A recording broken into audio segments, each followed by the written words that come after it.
Bismillahirrahmanirrahim. Assalamualaikum warahmatullahi wabarakatuh. Marilah kita panjatkan puji syukur kita kehadirat Allah Subhanahu wa Ta'ala yang telah memberikan satu kenikmatan, keberkahan pada diri kita semua.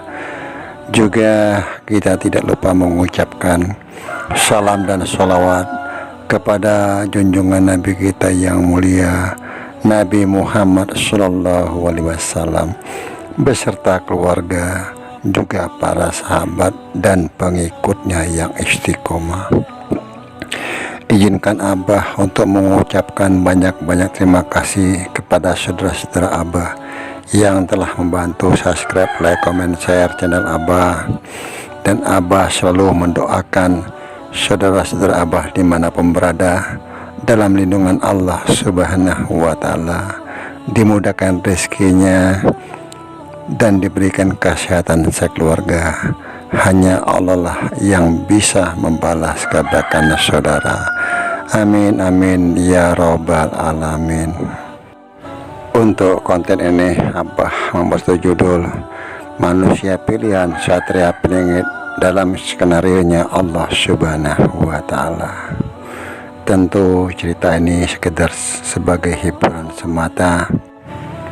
Beberapa hari ini Abah berpikir, apa betul manusia pilihan yang kita kenal Satria Peningit ataupun sebutan yang lainnya sudah ditemukan?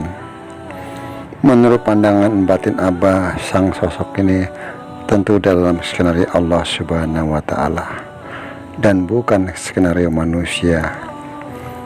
Dalam video kemarin Abah membuat satu tentang pembahasan manusia pilihan dengan bermacam-macam versi. Ada dengan suatu pengetahuan, ada juga yang menggunakan bermacam-macam cara untuk mengetahui sang sosok manusia pilihan tersebut. Ada juga dengan rasa atau suatu pengalaman seperti diperjalankan. Ya, tentu hal itu tergantung kepada yang menyampaikan suatu cerita bagaimana bisa menarik. Tetapi di sini Abah tidak membahas itu. Tentu Abah mencoba dengan tafakur mengenai sang sosok ini, tentu dalam skenario Allah Subhanahu wa Ta'ala, dan sangatlah sulit kita sebagai manusia biasa untuk bisa mengungkapnya. Karena dalam tafakur Abah, sang sosok ini masih dalam proses, yaitu sekarang masuk kepada fase mati sebelum mati. Tentu dalam bahasan ini bermacam-macam pengetahuan, tentu berbeda dalam penyampaiannya. Kenapa Abah katakan sang sosok ini masuk dalam fase mati sebelum mati? Kalau Abah melihat keadaan sang sosok ini sekarang dalam proses pembersihan dohir maupun batin, karena dalam suatu wadah tak kala ditempati ruh suci, tentu memerlukan tempat yang bersih sebersih-bersihnya dari hawa nafsu. Tentu di sini beliau mengalami bermacam-macam ujian yang tidak semudah yang kita bayangkan, karena beliau seseorang yang dipilih Allah Subhanahu wa Ta'ala. Tentu harus melewati tahapan-tahapan dalam pembersihan dohir maupun batin. Kalau tidak dengan pertolongan Allah Subhanahu wa Ta'ala, tentulah sang sosok manusia pilihan ini tidak akan mungkin bisa menjalani dalam perjalanannya.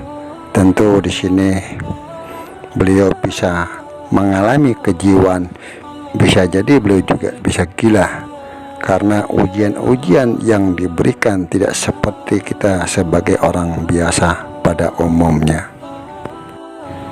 Walaupun sampai saat ini beliau sudah proses pembersihan dohir maupun batin, tentu beliau hanya bisa pasrah dan berserah diri kepada Allah Subhanahu wa Ta'ala.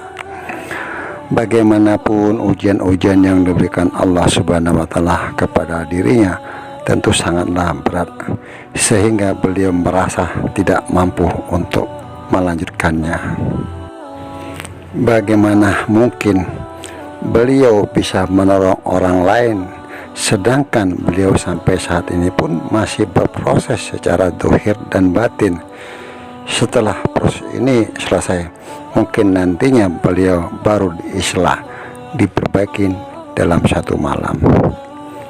Tapi untuk saat ini beliau sangat merasa sudah tidak mampu dengan ujian-ujian yang dialami dari bermacam-macam segi dalam suatu kehidupan. Walau secara dohir beliau baik-baik saja, tetapi di pikiran beliau Abah meyakini begitu banyak permasalahan yang beliau alamin. Kalau sampai saat ini beliau masih kuat, itu pun berkat pertolongan Allah Subhanahu wa Ta'ala. Karena ini skenario Allah Subhanahu wa Ta'ala. Tentu tidak satupun manusia yang mengetahui kapan di mana beliau akan muncul, kecuali orang-orang yang diberikan petunjuk atau mereka yang merasa diperjalankan. Itu pun mereka tidak mengetahui apakah dirinya atau orang lain, semua masih dalam rahasia Allah Subhanahu wa Ta'ala. Jadi sangatlah sulit secara jelas mengetahui cirinya atas sosok manusia pilihan tersebut. Itu yang Abah dapatkan dalam tafakur Abah. Mungkin saudara-saudara Abah yang ada di channel Abah bisa memberikan suatu penjelasan atau pemahaman tentang cerita yang sudah Abah uraikan tadi. Dan Abah selalu berpesan, mohon dijaga lisannya. Apapun komentar-komentar dari saudara-saudara kita dihormati, dihargai. Kebenaran datangnya dari Allah Subhanahu wa Ta'ala. Kekurangan dan kesalahan tentu datangnya dari Abah, mohon dimaafkan. Wallahu a'lam bishawab. Wassalamualaikum warahmatullahi wabarakatuh.